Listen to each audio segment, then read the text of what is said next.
கர்த்தருக்கு மகிமை உண்டாவதாக. அன்பான சகோதர சகோதரிகளே, என் அன்பின் வாழ்த்துகள் உங்கள் அனைவருக்கும் தெரிவித்துக் கொள்கிறேன். இயேசு கிறிஸ்துவின் நாமத்தினால் கர்த்தருடைய கிருபை, சமாதானம், ஆசீர்வாதம் எப்பொழுதும் உங்கள் அனைவரோடும் கூட இருப்பதாக. மார்க் 2வது அதிகாரம் 11வது வசனம் கூட நாம் வாசித்தோமானால், நீ எழுந்து உன் படுக்கையை எடுத்துக்கொண்டு உன் வீட்டுக்கு போ என்று உனக்கு சொல்லுகிறேன் என்றார். ஆமேன், ஹல்லேலூயா. அன்பானவர்களே, இன்றைய நாளிலே நாம் தியானிக்கும்படியாய் நம் தேவனாய் கர்த்தர் இந்த வார்த்தை வசனம் தான் நமக்கு கொடுத்திருக்கிறார். சிறிது நேரம் தியானித்து ஜெபிக்கலாம். நீ எழுந்து உன் படுக்கையை எடுத்துக்கொண்டு உன் வீட்டுக்கு போ. அன்பானவர்களே, நாம் நீண்ட நாட்களாக ஜெபித்து கொண்டே இருக்கலாம். ஒரு சில காரியங்களெல்லாம் நமக்கு தடையாகவே இருக்கலாம். இந்த வியாதியாக இருந்த மனிதனைப் போல, எழுந்து நடக்கக்கூட முடியாதபடி இருந்த மனிதனைப் போல இருக்கலாம். நமக்கே தெரியாமல் ஒரு சில குறைகள் இருக்கலாம். ஆமேன், ஹல்லேலூயா. நாம் செய்து கொண்டிருக்கிற வேலைகள், தொழில்கள், அது அந்த தொழில் எதுவும் இன்னும் விருத்தியாகாதபடி தொழில் ஒரு சில நஷ்டங்கள் வரலாம். ஆமேன், ஹல்லேலூயா. குடும்பத்துக்குள்ளே சமாதான குறைச்சல் இருக்கலாம். கர்த்தராலே கொடுக்கப்பட்ட வாக்கு தத்தங்கள் நிறைவேறாமல் இருக்கலாம்.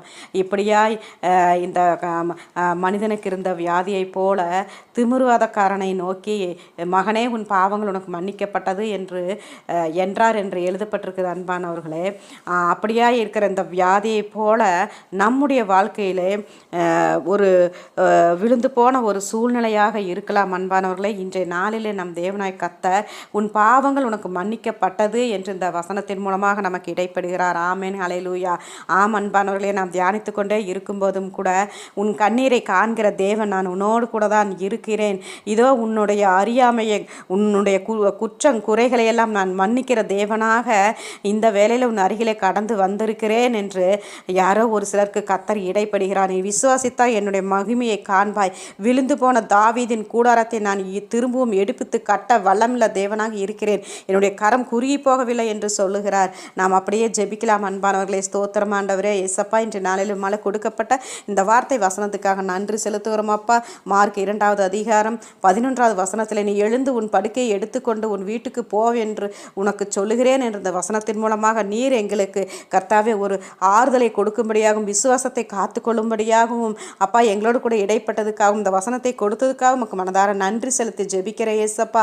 அப்பா, ஒரு விசை கூட எங்கள் குறைகளை ஒப்பு கொடுத்து ஜெபிக்கிற ஏசப்பா. நீர் எங்கள் குற்றங்களை மன்னிக்கிற தேவனாகவும் பாவங்களை மன்னிக்கிற தேவனாகவும் இருக்கிறபடினாலே உமக்கு மனதார நன்றி செலுத்தி ஜெபிக்கிறோம் அப்பா. ஸ்தோத்திரங்களை செலுத்துகிறோம்.